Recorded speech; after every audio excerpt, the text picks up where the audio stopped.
Okay, well, it is a exciting time in the sports world right now, as I'm sure everyone has been following and is also excited. It is the Stanley Cup Finals.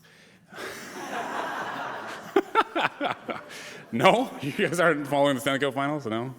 Amazing story between the Vegas Knights and the Florida Panthers. Two expansion teams, one of them the second most recent after the Seattle Kraken. No? Looking for their first cup? Vegas almost did it their inaugural season? Nothing? All right. Then perhaps maybe the lesser known finals, the NBA finals, are also happening. And those teams don't really matter because neither one of them are the Kings. But it's fun to watch. And we expect a lot from the superstars, for them to do a lot, to perform their best on the court. And when they don't, then we're very critical of them. But it always kind of makes me think of this story about Kobe Bryant, who, rest in peace, incredible basketball player. And this comes from an article written by Sports Illustrated's Chris Ballard.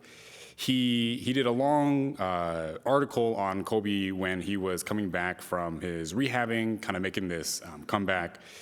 And a lot of it ended up on the cutting room floor. So he had talked to not just Kobe, but people around him, people that knew him, trying to get this, really, it's a fantastic story if you have the time to read it. And he talks about Gautam Chopra, who was the director of Kobe Bryant's Muse, which is also a fantastic, documentary. And he told a story about being with Kobe and watching this game between the Nets and the Heat. And so at this time, Deron Williams, point guard, was playing for the Nets.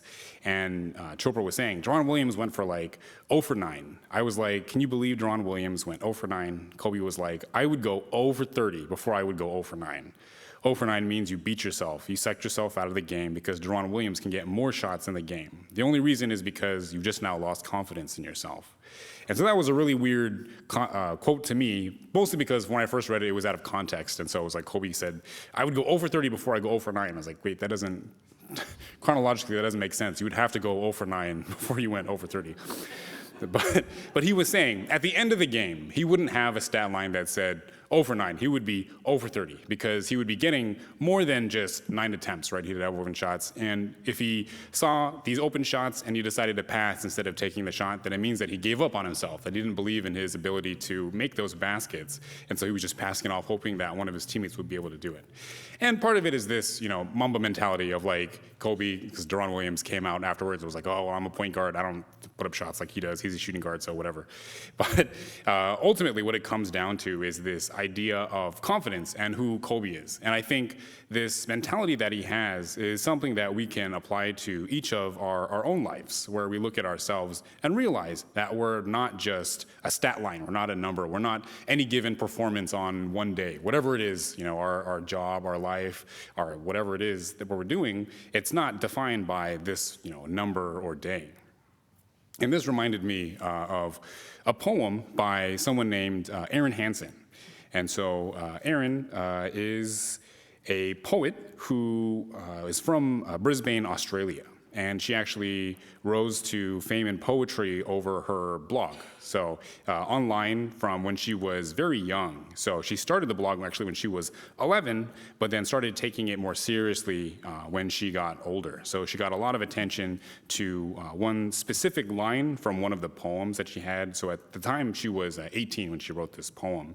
And so the one line that everyone remembers is, it goes, "What if I fall?" And the next line, "Oh, but my darling, what if you fly?"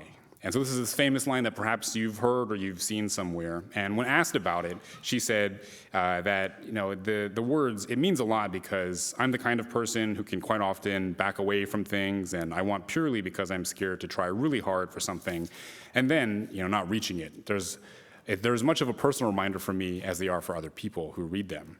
And so this was part of an interview, and this person, they asked Erin again, what motivates you to share your art? And she goes, everyone who's ever told me that it's helped them in some way. So I know how much words can help people. So if mine have the opportunity to, then I'm happy.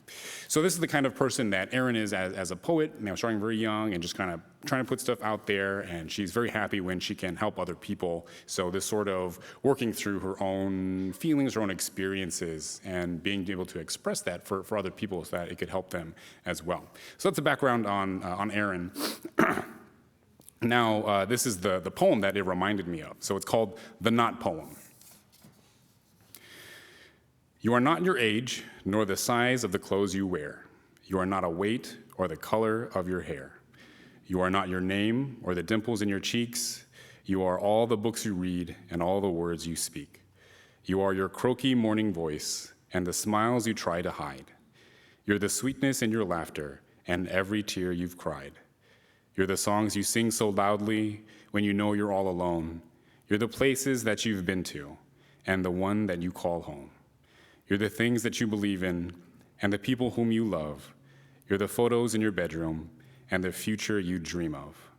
You're made of so much beauty, but it seems that you forgot when you decided you were defined by all the things you're not.